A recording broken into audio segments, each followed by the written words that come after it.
नमस्कार। आज हमारा टॉपिक है भारत का सुपर पावर का ब्लूप्रिंट 2047।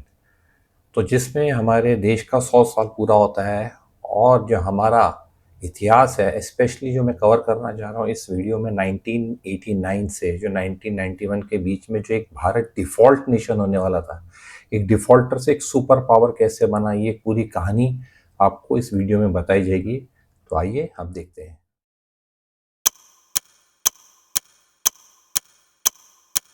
सन 2047 में जब भारत अपनी आज़ादी के 100 वर्ष पूरे करेगा, एक नए भारत का सपना दुनिया के सामने होगा।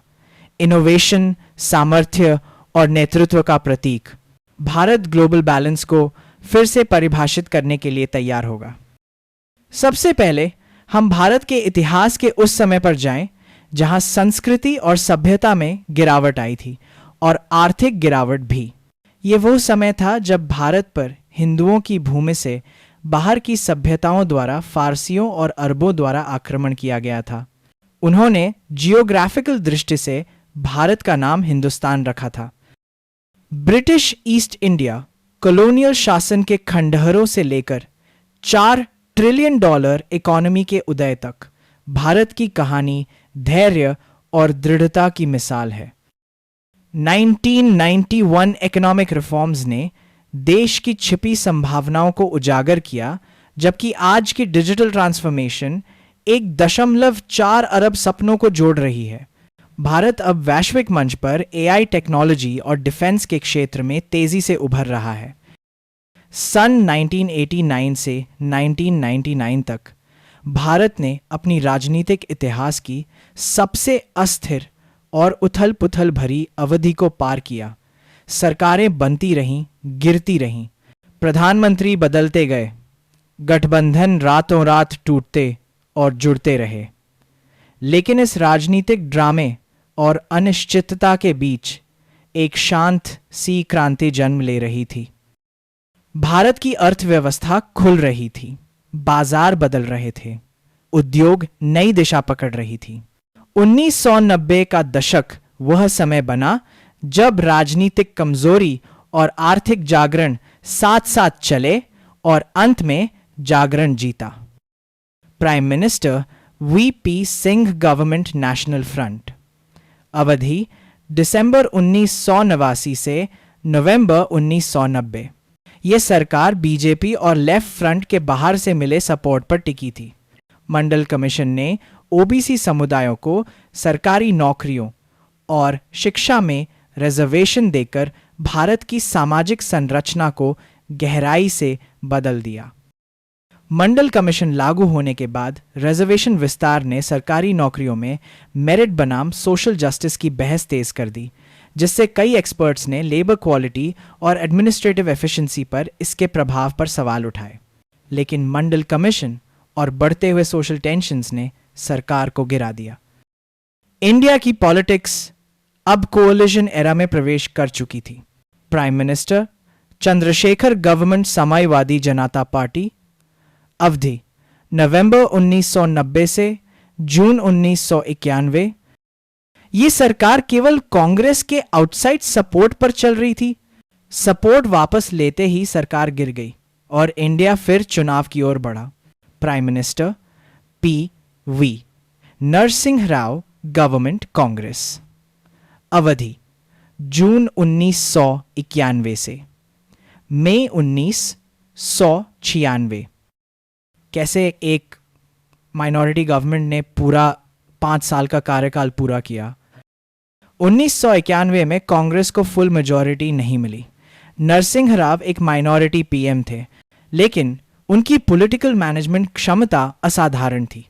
रीजनल पार्टीज का स्ट्रेटेजिक सहयोग, इंटरनल कांग्रेस फैक्शंस को बैलेंस करना, इकोनॉमिक क्राइसिस को हैंडल करने के लिए बोल्ड डिसीजंस। राव ने एक अनस्टेबल पार्लियामेंट में भी स्टेबिलिटी पैदा की। यही वो समय था जब इंडिया ने लिबरलाइजेशन पॉलिसीज लागू किए। भारत ने क्राइसिस को अपॉर्चुनिटी बनाया। प्राइम मिनिस्टर अटल बिहारी वाजपेयी 13 दिन गवर्नमेंट बीजेपी। अवधि मई 1996। नंबर्स न होने के कारण सरकार केवल 13 दिन में गिर गई।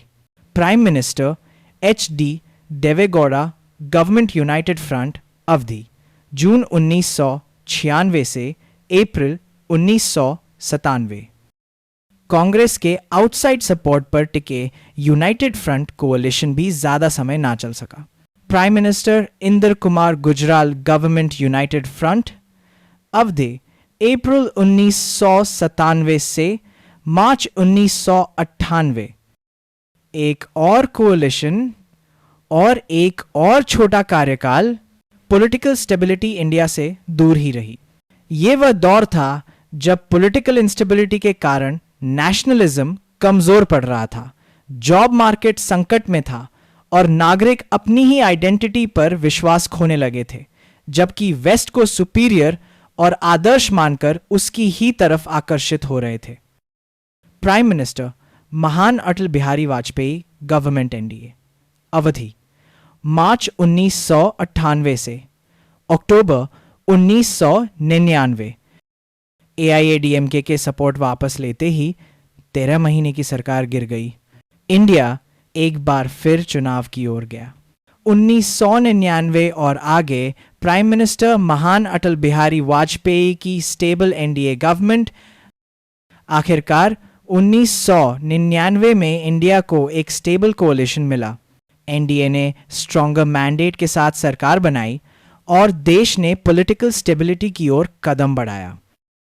1988 से 2000 तक इंडिया की राजनीति लगातार क्राइसिस में रही। Fall of governments, coalition drama, power struggles, सब कुछ। लेकिन इस तूफान के बीच भी इंडिया की इकोनॉमी जाग रही थी। अब देखते हैं कि मिड 80s से भारत की आर्थिक इकोनॉमिक स्थिति कैसी बदल रही थी। स्वतंत्रता के बाद भारत को कई चुनौतियों का सामना करना पड़ा, जिनमें 1970s का ऑयल शॉक सबसे बड़ी आर्थिक चुनौतियों में से एक थी। कच्चे तेल के इंपोर्ट्स को संतुलित करने के लिए भारत ने बड़े पैमाने पर US डॉलर्स में लोन लिया, जो लगातार बढ़ता गया। सरकार ने भारी बोरोइंग के माध्यम से फिस्कल डेफिसिट्स को पूरा किया, जो औसतन GDP का 8.4% था। लेट 1970s का ऑयल शॉक ने फिर से ट्रेड डेफिसिट को बढ़ा दिया, क्योंकि इंपोर्ट बिल्स तेजी से बढ़े।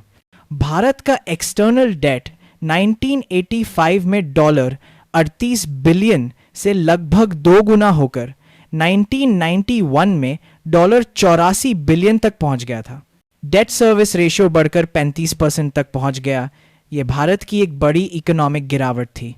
इन्फ्लेशन एक गंभीर समस्या बन गई थी, जो 1991 में 17% के उच्चतम स्तर पर पहुंच गई। ये स्थिति एक गंभीर बैलेंस ऑफ पेमेंट्स क्राइसिस का हिस्सा थी, जिसने देश को डिफॉल्ट की कगार पर पहुंचा दिया। इस संकट से उबरने के लिए भारत को अपने गोल्ड रिजर्व्स गिरवी रखकर IMF से लोन लेना पड़ा। राष्ट्रीय बैंकरप्सी से बचने के लिए तत्कालीन finance minister doctor Manmohan Singh के नेतृत्व में सरकार ने कड़े आपातकालीन कदम उठाए। इसमें ऐतिहासिक इकोनॉमिक लिबरलाइजेशन और ग्लोबलाइजेशन रिफॉर्म्स की शुरुआत की गई, जिसने लाइसेंस राज को समाप्त किया, विदेशी इन्वेस्टमेंट और ट्रेड के लिए अर्थव्यवस्था के द्वार खोले और फिस्कल डिसिप्लिन पर ध्यान केंद्रित किया। इन सुधारों ने भारत की अर्थव्यवस्था की दिशा को पूरी तरह बदल दिया। ये भारत का एक नया जन्म था, जब देश एक राइजिंग स्टार बनकर उभरा। ये भारत का एक ऐतिहासिक इकोनॉमिक ट्रांसफॉर्मेशन था, जिसने देश को संकटग्रस्त अर्थव्यवस्था से उठाकर एक नई विकास यात्रा पर अग्रसर किया। इसी परिवर्तन ने भारत को वैश्विक मंच पर एक उभरती हुई शक्ति के रूप में स्थापित किया। 1984 से 1986 के बीच के दौर में प्रधानमंत्री राजीव गांधी ने भारत की कंप्यूटर और सॉफ्टवेयर डेवलपमेंट पॉलिसी को सक्रिय रूप से बढ़ावा दिया। यही वो बीज था जो 1984 में बोया गया, और आज हम उसकी सफलता के फल के रूप में उसका लाभ उठा रहे हैं। इसके बाद आया प्राइवेटाइजेशन का युग, जब भारत के महान नेता और तत्कालीन प्रधानमंत्री अटल बिहारी वाजपेयी ने 1999 से आर्थिक सुधारों की नई दिशा शुरू की। इस दौर में भारत ने पब्लिक सेक्टर अंडरटेकिंग्स पीएसयू के डाइवेस्टमेंट या निजीकरण, इंफ्रास्ट्रक्चर डेवलपमेंट और इकोनॉमिक रिफॉर्म्स पर विशेष जोर दिया, जिसने देश की प्रगति को नई गति दी। प्रधानमंत्री 1998 से 2004 के रूप में अटल बिहारी वाजपेयी की सरकार ने इनकम टैक्स रेट्स में बड़े बदलाव की बजाय टैक्स बेस बढ़ाने, टैक्स एडमिनिस्ट्रेशन सरल बनाने और फिस्कल डिसिप्लिन सुधारने पर जोर दिया। अब प्रधानमंत्री नरेंद्र मोदी का समय आ गया है। Make in India, GST reforms, infrastructure corridors and startup innovation ने भारत को भविष्य का निर्माण केंद्र बना दिया है। अब उनके नेतृत्व में भारत एक आक्रामक राष्ट्र बन रहा है। रक्षा और अंतरिक्ष क्षेत्र पर ध्यान केंद्रित किया जा रहा है। दोनों ही आपस में जुड़े हुए उद्योग हैं। युद्ध का भविष्य मिसाइलों और ड्रोन के क्षेत्र में सर्वोत्तम तकनीक पर निर्भर करता है, जहां भारत तेजी से आगे बढ़ रहा है। भारत 200 से अधिक सैटेलाइट्स को कक्षा में स्थापित करने के मामले में विश्व में 5वें स्थान पर होगा और वे भविष्य के युद्ध में महत्वपूर्ण कारक होंगे। भारत मिसाइल टेक्नोलॉजी में दुनिया की अग्रणी शक्तियों में से एक है, आत्मनिर्भर, उन्नत और वैश्विक स्तर पर सम्मानित। ड्रोन टेक्नोलॉजी में भारत तेजी से बढ़ता बाजार है, जहां गवर्नमेंट सपोर्ट के साथ बड़ा विकास हो रहा है, लेकिन कुछ निर्माण क्षेत्रों में अभी सुधार की जरूरत है। एग्नि 5 ICBM, anti ballistic missile systems, anti satellite mission शक्ति, एसैट और ब्रह्मोस हाइपरसोनिक मिसाइल जैसी उपलब्धियों ने भारत को विश्व के टॉप मिसाइल पावर्स में शामिल किया है। अब भारत अमेरिका, रूस और चीन के साथ खड़ा है, जिसके पास विभिन्न खतरों से निपटने में सक्षम प्रणालियां हैं। ये दुनिया के 4 शक्तिशाली और विशिष्ट देश हैं। भारत नवीनतम फाइटर प्लेन्स के निर्माण में टेक्नोलॉजी गैप के कारण पीछे है, लेकिन भविष्य के युद्ध मिसाइल्स से तय होंगे, न कि विमानों से। युद्ध का नतीजा अब पहले मिसाइल स्ट्राइक्स से तय होता है, उसके बाद ही फाइटर प्लेन्स आसमान पर नियंत्रण करते हैं। आज की स्थिति में 6th जनरेशन फाइटर प्लेन्स भी एडवांस्ड एंटी एयरक्राफ्ट वेपन्स के सामने टिक नहीं पाते। रूस भारत को 5th जनरेशन फाइटर प्लेन्स की तकनीक ट्रांसफर कर रहा है। इस क्षेत्र में भारत को तेजी से तकनीकी प्रगति की आवश्यकता है। रूस निर्मित S-400 long range surface to air missile system Bharat की एयर डिफेंस कैपेबिलिटीज को बेहद मजबूत बनाता है, जिससे भारत बड़े और आधुनिक एरियल थ्रेट्स का प्रभावी सामना कर सकता है। भारत ने अब कई एंटी ड्रोन वॉरफेयर सिस्टम्स को पूरी तरह ऑपरेशनल डिप्लॉयमेंट में शामिल कर लिया है। DRDO D4 counter drone system D4S और सक्षम काउंटर UAS ग्रिड जैसे स्वदेशी system 360 degree radar, AI integration और लेजर बेस्ड हार्ड किल वेपन से लेस है। ये सिस्टम सीमाओं, सैन्य ठिकानों और राष्ट्रीय आयोजनों पर भारत की एयर डिफेंस क्षमता को नई ऊंचाई देते हैं। ये एंटी ड्रोन हथियार है जो भारत को सस्ते लागत, प्रभावी रक्षा के साथ सस्ते ड्रोन से निपटने में मदद करता है। अब हम इकोनॉमिक्स के विषय पर वापस आते हैं। साल 2047 तक विश्व अर्थव्यवस्था में भारत का योगदान बेहद महत्वपूर्ण होने की उम्मीद है। सरकारी अधिकारियों का लक्ष्य है कि भारत की GDP $35 ट्रिलियन तक पहुंचे। यह कदम भारत को विश्व की 3rd लार्जेस्ट इकोनॉमी बना सकता है, लेकिन इसमें एक शर्त यह भी जुड़ी है कि वर्ष 2047 तक डॉलर ही ग्लोबल फिएट करेंसी बना रहे। 2047 तक भारत का वैश्विक GDP में योगदान 20% से अधिक हो सकता है। भारत आज डिजिटल पेमेंट्स, स्पेस टेक्नोलॉजी और AI रिसर्च में आगे बढ़ रहा है।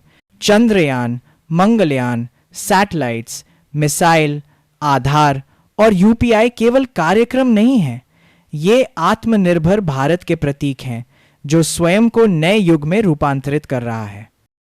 ब्रिक्स, G20 और इंडो पैसिफिक साझेदारी के जरिए भारत की आवाज हर वैश्विक मंच पर गूंजती है। भारत पूर्व और पश्चिम के बीच संतुलन की सेतु भूमिका निभा रहा है। भारत की आध्यात्मिक स्पिरिचुअल परंपरा, योग, सिनेमा और सांस्कृतिक कूटनीति इसकी सच्ची सॉफ्ट पावर बन गई है। अब दुनिया भारत से केवल बाजार नहीं बल्कि प्रेरणा खोजती है। राम राज्य भारत की स्पिरिचुअल फाउंडेशन का प्रतीक है, जो धर्म, करुणा और लोक कल्याण पर आधारित था। 2047 की राह में शिक्षा सुधार, रोजगार बढ़ाना और पर्यावरण संतुलन जैसी चुनौतियां होंगी। विकास फैलाना चाहिए और प्रगति हर गांव तक पहुंचे। भारत की इकोनॉमिक और कल्चरल प्रोग्रेस ऐसी होनी चाहिए जैसी राम राज्य में थी, जहां समृद्धि, न्याय और समानता साथ चलते थे। भारत 2047 सिर्फ एक वर्ष नहीं, यह नियति की ओर बढ़ता आंदोलन है। एक ऐसे सभ्यता नक्शे का ब्लूप्रिंट जो दुनिया में अपना उचित स्थान फिर से प्राप्त कर रही है। भारत अब एक उभरती हुई वैश्विक शक्ति है और 2047 वो मोड़ होगा जब दुनिया के कई बड़े फैसलों की दिशा भारत तय करेगा।